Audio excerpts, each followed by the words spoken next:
Hindi lang tropeo, kundi posibleng tiket papuntang professional league ang hangad ni na Mary Joy Dayaw ng Nueva Ecija at John Raymart Peñaranda ng Bulacan matapos maghari sa kani-kanilang baluarte sa Samahang Basketball ng Pilipinas o SBP Pambansang Tatluhan 3-on-3. Ang bawat pawis at sakripisyo sa training ay bahagi raw ng kanilang paghahanda para sa mas malalaki pang liga kung saan pwede silang mapabilang, ayon kay Mary Joy. Marami na din po nag-i-scout. Baka matsambahan po tayo. Swertihan na lang po. At saka batak din po sa train. Hindi po nabayaan. Si John Raymart naman dumaan sa matinding ensayo at teamwork para mapatuob ang mga bigating koponan sa kanilang probinsya. Bit-bitang pasalamat sa mga taong sumuporta sa kanyang pangarap. Nag-practice din po kami, tsaka po din po biro yung mga nakatapat namin sa Bulacan. Yun po, nagtulong-tulong po kami mga teammates yun, nagbumayap kami sa depensa, ganun. And nagpapasalamat po kami sa mga parents po namin kasi po sa support nila, sa gabay nila sa amin sa pag-pray po, yun po. Tsaka po, nagpapasalamat po sa mga boss namin, kila Sir Pidio, and sa DPRAC po, sa school namin.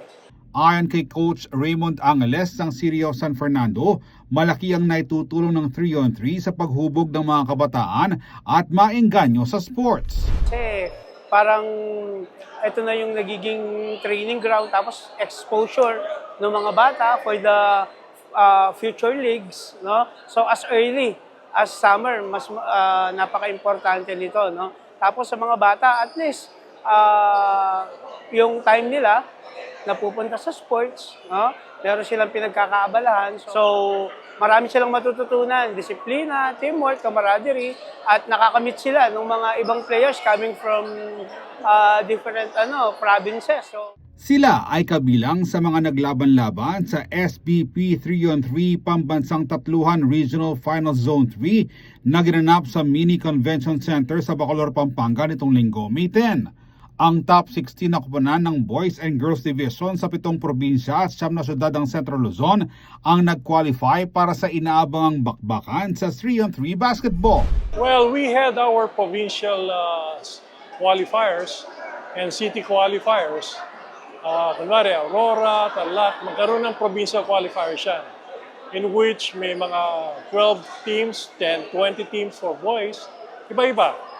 Lahat ng mga nag-champion yun, tsaka lahat ng sa city qualifiers, nandito ngayon. So, nandito yung mga cream of the crop ng Region 3. Kaugnay niyan, binigyang diin ni Hil Cortez, Director ng SBP Region 3, ang halaga ng suporta mula sa mga LGU at paralan upang matulungan ang mga atleta na mapansin ng mga scout mula sa malalaking collegiate leagues tulad ng NCAA at QAAP. Kung kailangan, magkakaroon sila ng suporta magagaling din sa mga LGUs. Like, siyempre, it entails money or expenses when they come here. Especially if they're from Aurora, if they're from Zambales, if they're from Tarlac, Nueva Ecija, malalayo. So, kailangan talaga suporta ng LGU. Alam mo, benefit dito, maraming experience sila makukuha. Kasi karamihan ng mga nag-3x rito, makikita mo, after a year or two, nasa mga NCAA teams na, UAAP, yung mga ganyan. So, mga naglalaro dito kasi, mostly, yun ang mga nag-champion sa kani-kanyang provinces sila. At sila nag-represent ng province sila sa Clara A. Matapos ang mga laro, nasungkit ng Bulacan North JILCF Jesus is Lord College Foundation sa Bukawi ang Under-16 Girls Championship. Habang kampiyon naman sa Under-16 Boys ang Bulacan North DPR Aviation College sa Plaridel.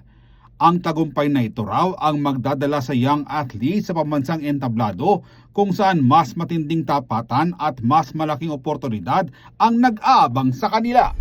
Sa national finals, usually ang daming mga coaches dyan, nag-i-scout, tinitignan nila. Pag nakita nila yung bata mahusay, kakausapin na yan. That is their, i-invite nila na maglaro para sa kanila. Alam mo, palagi kong wini-wish yan. At kinakausap ko yung mga coaches natin dito sa Region 3 na palakasin yung mga teams para tayo naman na mag-champion come this national finals. Ako si Jody Dizon Mercado para sa CLTV 36 News.